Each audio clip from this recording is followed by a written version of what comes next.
to talk about household chores today. This is our July 2021 online senior library program, and it is brought to you by the Extension and Outreach Department of the Tiffin-Seneca Public Library. And we will also do a mosaic tile craft at the end. So let's go ahead and get started.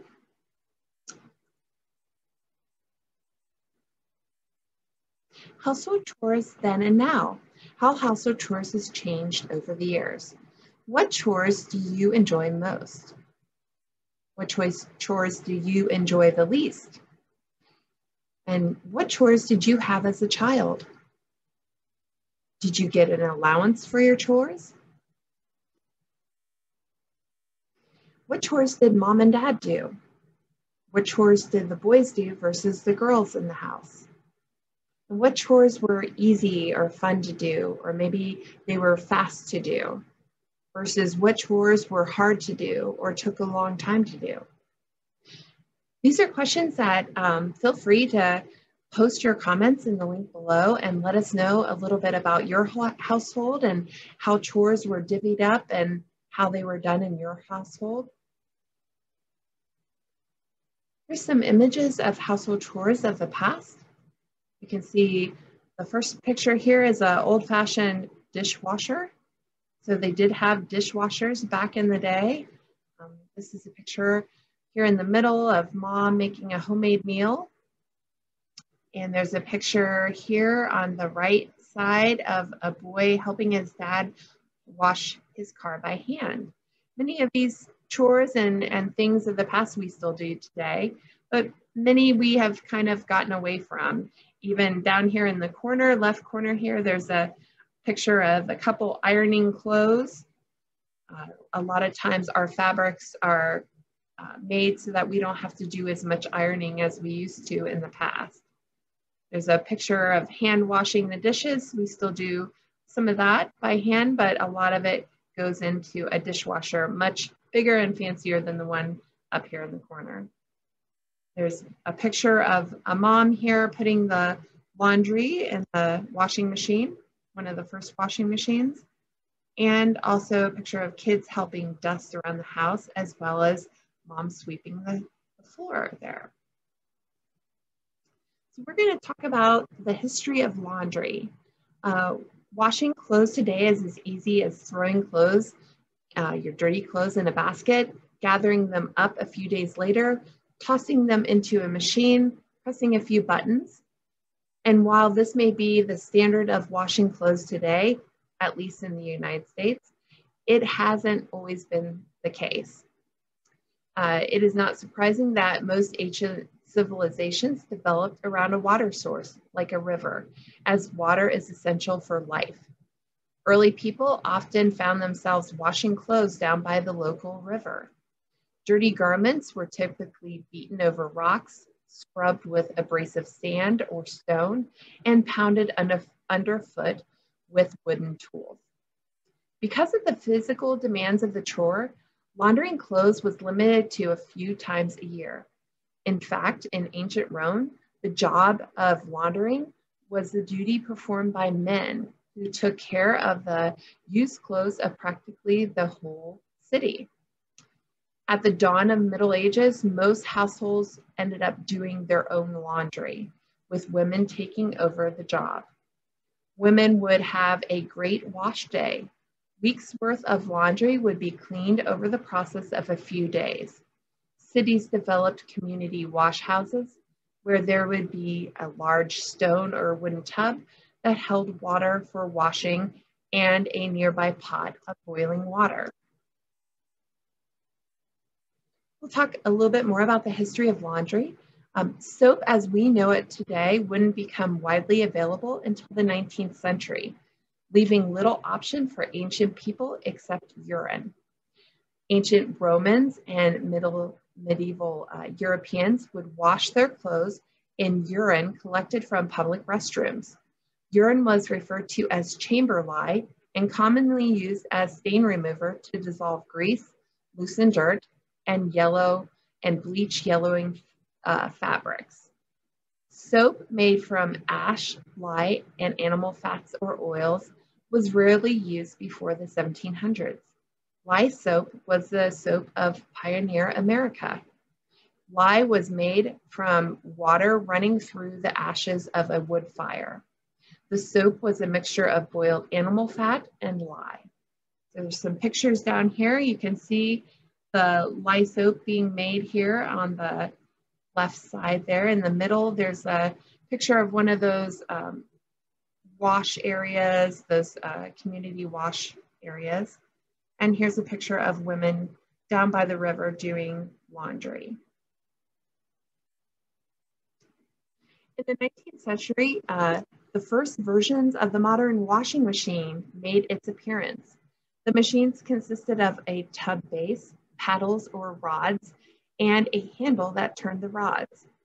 Other versions involved a rotating tub or drum instead of paddles. Both designs sought to agitate the dirt off of fabrics. These machines were common.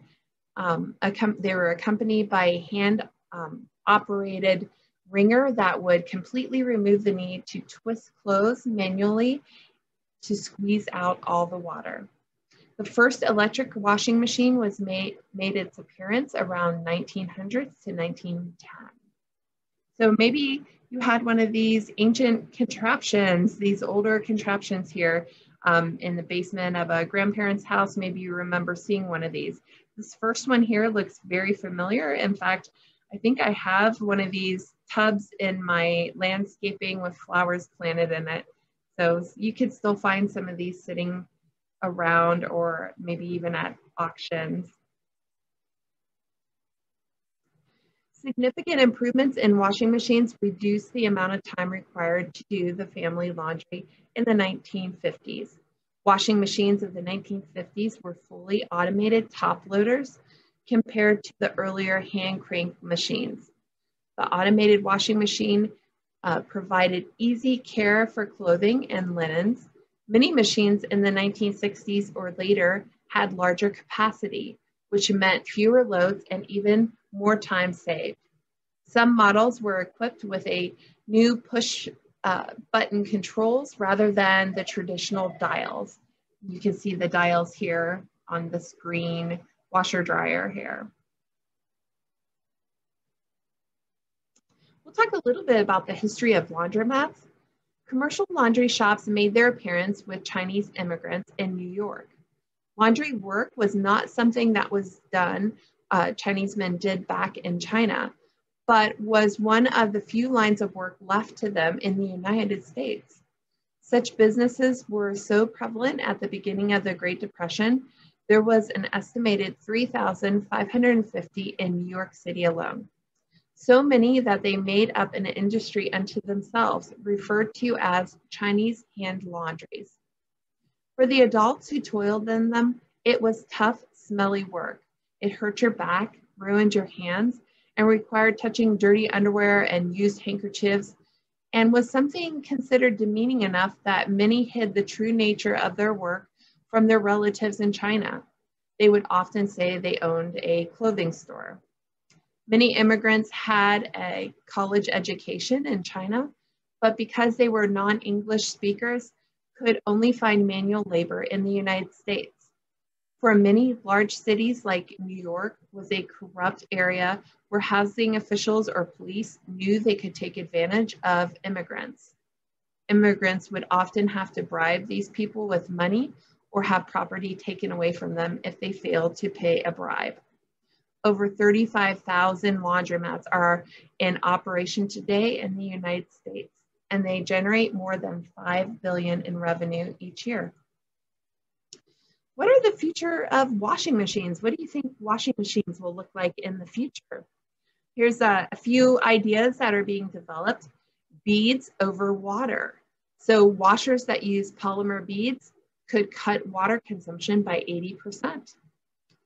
Portable washing machines for those who maybe travel a lot, or maybe those that live in small apartments or small areas. Electrostatic washing machines and steam washing machines are some of the other ones being developed or looked at. The history of dryers, since we talked about washing machines, we'll talk about dryers here. For a century, people have hung their clothes out on a line to dry in the sunshine and breeze. This is still true for many places around the world and in the United States, especially in the summer months. We take them for granted now, but clothes dryers are a fairly recent invention. In the early 18th century, ventilators were used to dry clothes. They were large metal drums with ventilation holes powered by hand cranks and used over open fires. So you can imagine your clothes probably smelled pretty smoky after being dried over an open fire. An American inventor, George T. Sampson of Dayton, Ohio, came up with a better ventilator type dryer. It had a rack and used heat from a stove rather than an open fire. He was granted a patent for his invention on June 7, 1892. Inventor J. Ross Moore lived in a North Dakota farm in the early 20th century. Tired of hanging wet clothes outside in frigid winters, he built a shed, installed a stove, and hung the clothes there to dry. Over the next 30 years, Moore developed his idea for an automated clothes dryer. He built a drum type model that worked. He developed both gas and electric models, and after many rejections, he struck a deal with Hamilton Manufacturing Company to start producing them. Dryers grew in popularity during the 1940s, following World War II.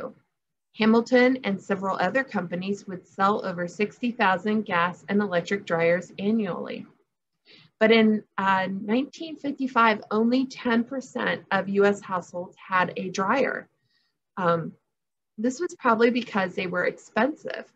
Back then, the average price of a dryer was about $230. So adjusted to today's standards, that would have cost $1,600 just for a dryer. So did your family have a dryer when you were growing up, or did you guys hang your clothes out to dry on a clothesline? If you want to leave a comment in the link below, let us know. Improvements were made in the 1950s and 60s, adding controls to the front of the dryer, a timer, an exhaust for moist air, temperature controls, a cool down cycle, and dryness sensors, and more.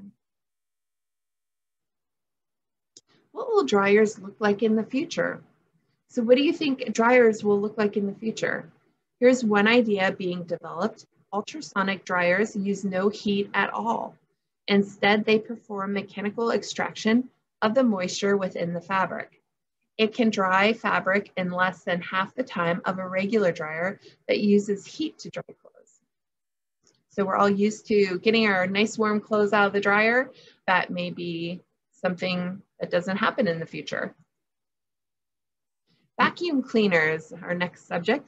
Before vacuum cleaners, rugs were cleaned by hanging them over a wall or a line and hitting them repeatedly with a carpet beater to pound out as much dirt as possible. On June 8, 1869, Chicago inventor Ives McGaffey patented a sweeping machine. While this was the first patent for a device that cleaned rugs, it was not a motorized vacuum cleaner. He called his machine a wood and canvas contraption, the Whirlwind. Today, it is known as the first hand-pumped vacuum cleaner in the United States. John Thurman invented a gasoline-powered vacuum cleaner in 1899, and some historians consider it the first motorized vacuum cleaner. In 1907, James Spangler, a janitor in Canton, Ohio, department store, deduced that the carpet sweeper he was using was the source of his chronic coughing.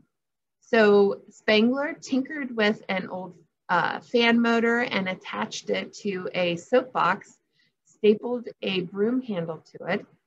He also added a pillowcase as a dust collector, and he invented a new portable electric vacuum cleaner.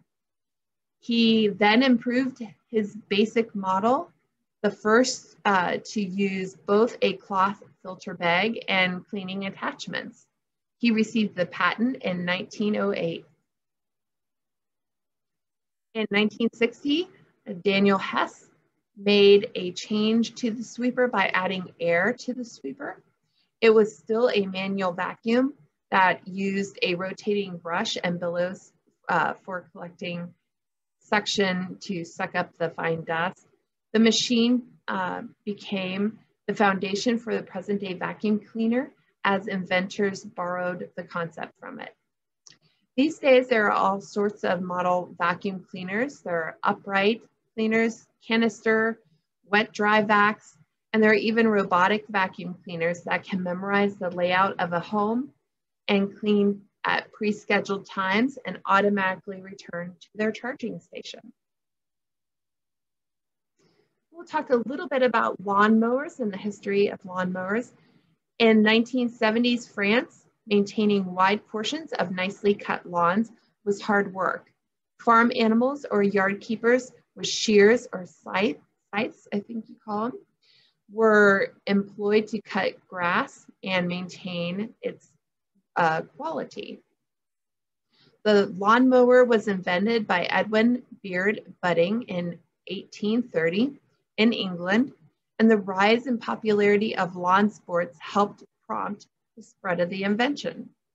It took 10 more years and further inventions to create a machine that could be drawn by animals, and 60 more years before a steam-powered lawnmower was built.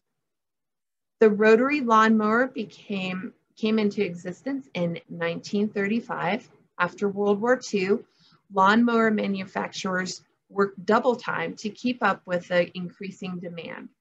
The rotary mower grew in popularity between 1953 and 1959, where it outsold the reel mower by 9-to-1 ratio.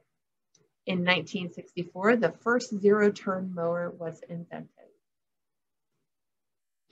So looking forward to the future, what futuristic creations will there be to cut grass, do you think?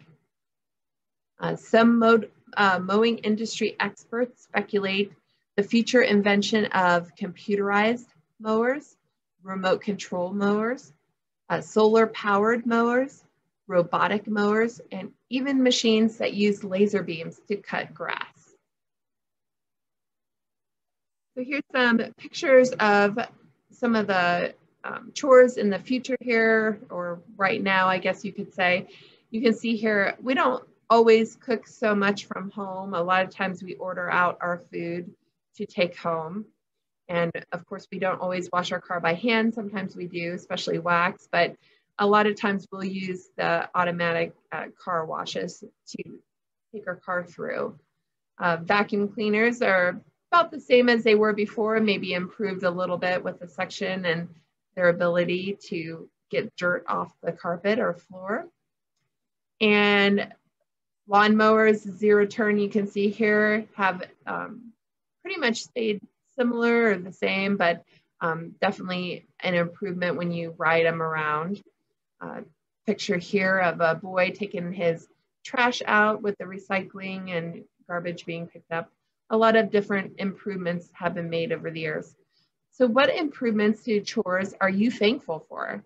Because I know I hate doing dishes and I hate doing dishes by hand. So I think a dishwasher or the laundry definitely is two of the things I am most thankful for.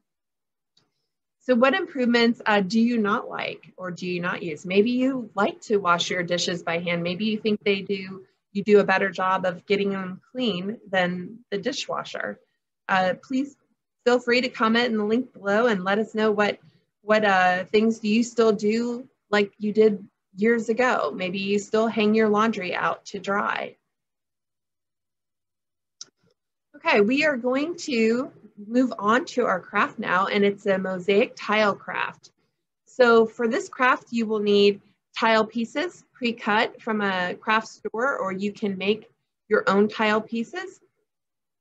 To do so, you would need to have some pieces of tile, wrap them in a towel or something safe, and break them up with a hammer to get little pieces of tile. But of course, you'll have to be careful with the edges. They might be a little sharp.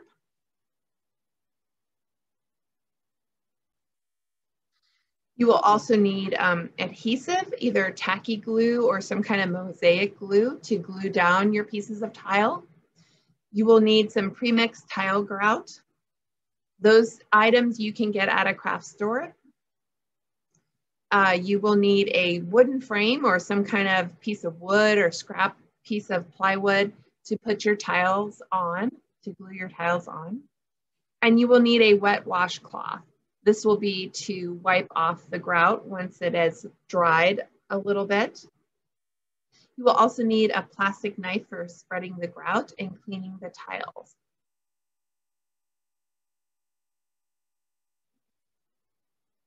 So as you can see behind me, I have a picture of the tile piece that we are going to be making here. And again, I got this piece of wood from a craft store and really all the supplies from a craft store, but the grout you would definitely have to get, and you can make your own tile pieces if you didn't want to buy pre-cut tile pieces from the craft store. And you don't have to use a wooden frame. You could use a piece of wood just to glue them directly onto. A couple other things I'm going to highlight today. We have these memory care kits, and what memory care kits are kits pre-put together, and they're to work with somebody with memory problems, maybe somebody with Alzheimer's or somebody with dementia. And inside these kits, these are available to check out for our Tiffin-Seneca Public Library card holders. We have items like the kitchen here. You can see here. It's a puzzle. And inside you have a puzzle, and there's a picture right over here. So you can take the puzzle apart and put the puzzle together. There's also items in the kit, such as, look, this one's Chicken Soup for the Soul, Living with Alzheimer's and Other Dementias, 101 Stories of Caregiving, Coping, and Compassion. There's a book here, or I'm sorry, a CD here called Sing Along with Elder Song, Volume 1. It has a bunch of songs that they would like or remember from the past. We also have the lyrics here in one of these lyric books. Also within here, you can see Active Minds Memory Kit. There's pictures here, these little flashcards. So you can look at things from the past, sewing machine, TV, sitting in front of the TV from the past, birthdays, birthday cake, things like that, reading with dad, you know, making a tent,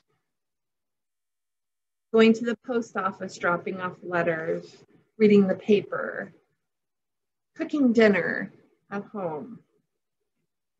There's a little boy outside. There's shoes, you can see here, polishing shoes up and doing laundry, eating dinner. So these are fun. On the back, they will have questions that you can ask and ways to interact with the person that you are working with.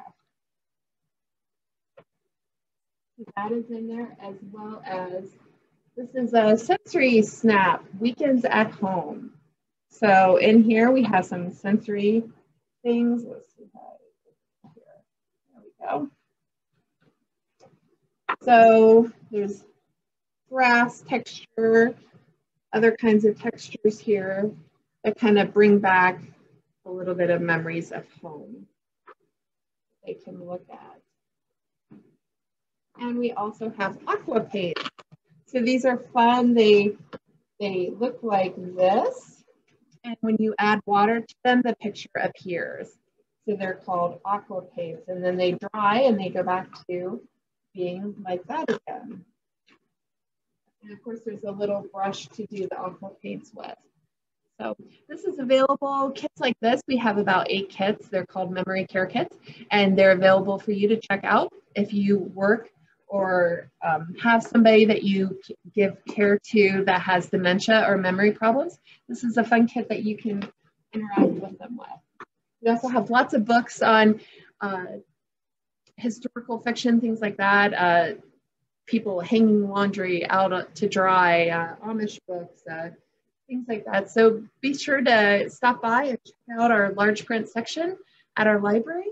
And we are going to do our senior craft, and it is a glass tile mosaic piece. And the first thing you'll need is a wood frame piece like this. And we are going to arrange little tile pieces on it. So this is our wood frame. I got this at a craft store. And mosaic tile pieces you can also get at a craft store. These I got at Hobby Lobby, but you can get these pretty much any place that sells crafts will have little mosaic pieces that they sell. And you can find a picture frame, wood picture frame like this one. You know, you can also put this just on a piece of wood, and you can just attach something to hang it on the back as well. You will need grout, tile grout to put on, and you will need adhesive. So this adhesive is specifically for mosaic pieces, and they actually sold these all together. So this will be a pretty simple craft to do. I did something like this in college as well, and we actually used commercial tile pieces, the big square ones, and broke them up into little tiny pieces. We put them like in a, I guess you could use like a towel and then a hammer and break them up into little pieces. Of course, they can be sharp, so that's the bad thing about this. These are nice that there's really no sharp pieces to them. So we're going to go ahead and use these for our project. So the first thing you want to do is kind of start arranging your tiles and kind of figure out what you want to make. I'm just going to do random colors kind of spread out throughout the piece, but you could also write something on here if you wanted to write. There's not a lot of space on this one, but if you had a bigger one, you could write home on it.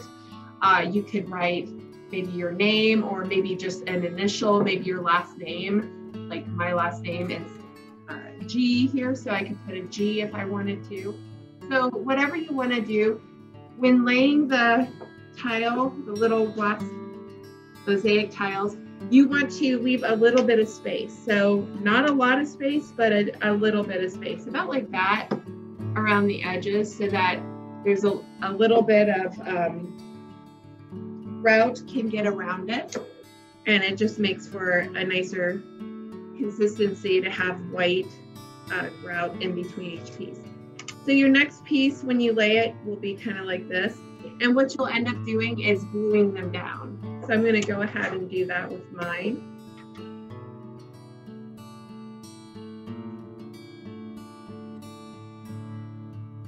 I've never used this before, so it's kind of coming out the edge there.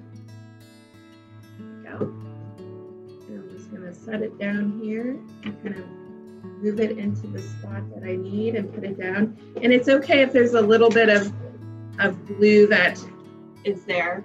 So you kind of just can move your tile piece where you want it. The adhesive seems to be drying pretty quickly, kind of already sticking.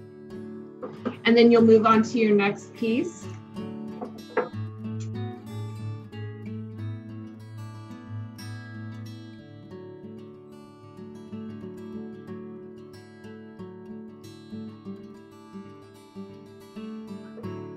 I put the next piece like right there. So you can see there's a little bit of space here, so that when we spread the ceramic grout around, the tile grout, it's already pre-mixed. When we spread this around, there'll be plenty of room for that grout to get in between the tiles. And so I'm just going to go ahead and start laying out pieces all around and get this a little bit further.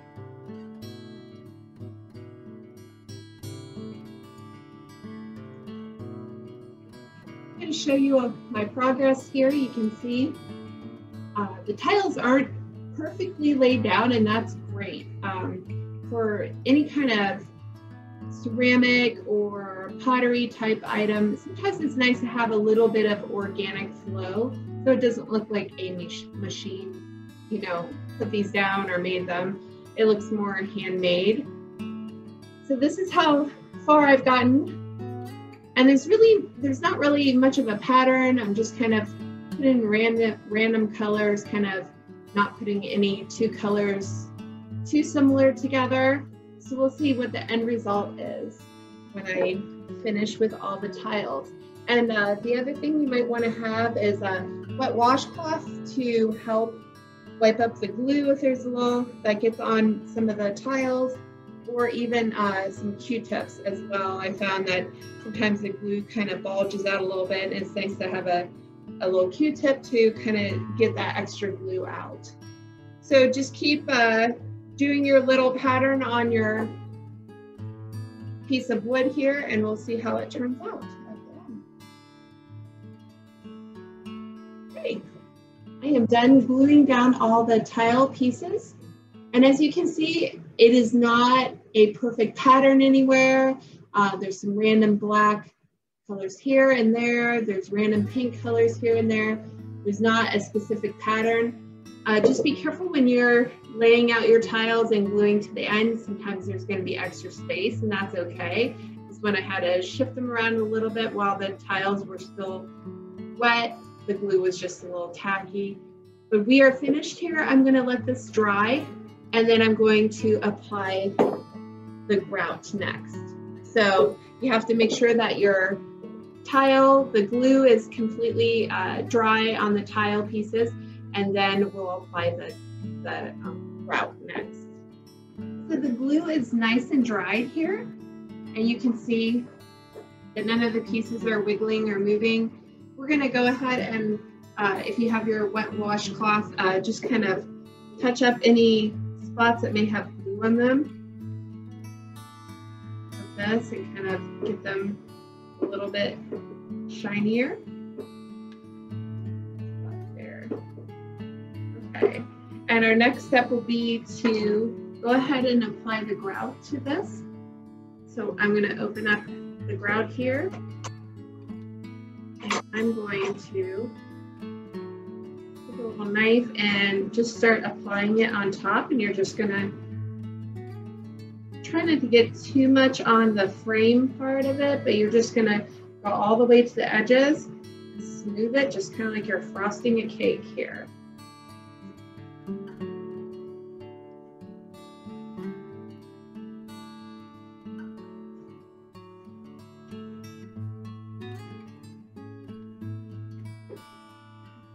Show that here. But you're going to want to get all the way in the corners, all the way in the edges, all the way around. So I'm going to go ahead and do that, and pause the video here for a minute while I get the grout spread throughout the picture. Okay, so the grout, you can see here, it's spread all the way through the corners. If you get any on the wood, just take your piece of wet cloth, or if you have a paper towel, wet it and try to get that off. The next step is, now that we've spread it real nice and it's all the way to the corners and it's in there really good, we're going to scrape off the excess here. So I'm going to take my knife and I'm going to get it very clean here, and I'm going to start scraping off the excess and putting it back in the container.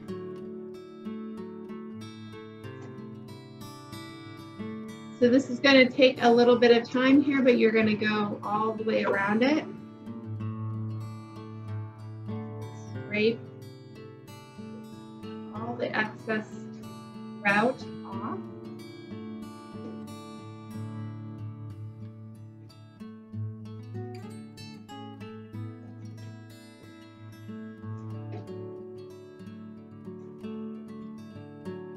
I'm going to clean this up a little bit better on my own, but you can see it's really starting to fill in then. So that's our next step.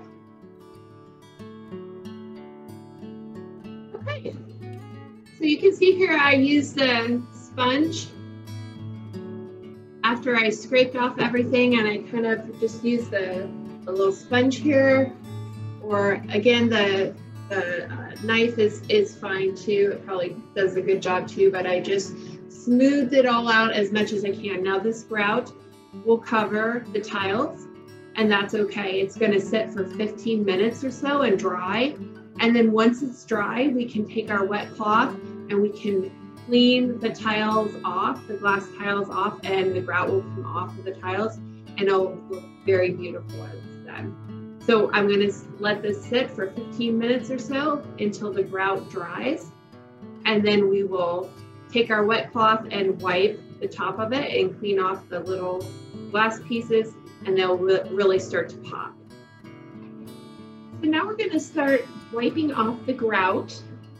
So you'll need your wet washcloth for this part, and you're just going to go in here and shine up these little tiles one at a time. And this is the more tedious part of the craft here. So you can see I'm going in there, I've gotten 4 cleaned off, and I'm going to keep going and cleaning off, really just focusing right on the glass tiles, not touching too much with the grout in the corners. And I'm going to go ahead and get this cleaned up, and I'll show you the end result here. Pause it. Okay, so our mosaic piece is wiped off here. You can see the glass pieces are shining there. Your last step is to let this dry overnight, and then in the morning you can polish up the little stones a little bit better.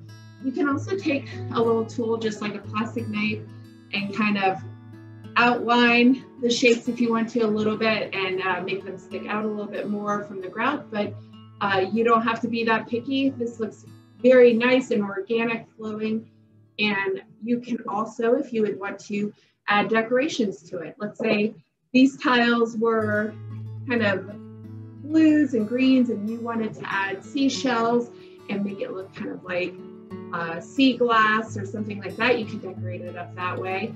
You could add flowers, really anything you want to this little picture frame, or you can leave it just like it is and hang it up.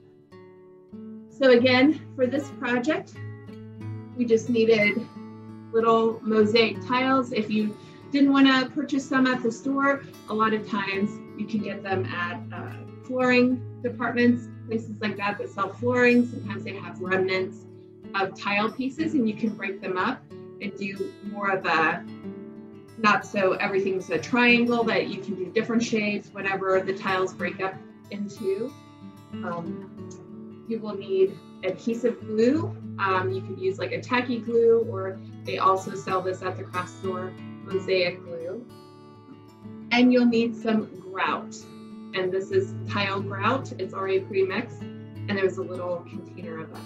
So those are the items, along with some kind of piece of wood that you want to put your tiles on. It could be like a little wood frame like this one, or it could just be a piece of plywood, whatever you want to do. I'm very interested in seeing what you come up with, what your little tile mosaic creation is. Thanks. Please post it on the link below. Also, I want to remind you, Tales and Tales Summer Reading Program is going on through the end of July. So make sure that you're filling out your reading log, writing down the titles of your books, magazines, audiobooks, everything you're listening to. If you're watching these programs, write down the title of the program, and you will be entered into a prize drawing. We are doing Walmart gift cards, $10 Walmart gift cards, and $10 Kroger gift cards. So please be sure to mark which one you would like, and make sure your name is somewhere on the front here and what facility you are at, or if you're a homebound delivery. Thanks, and have a good day.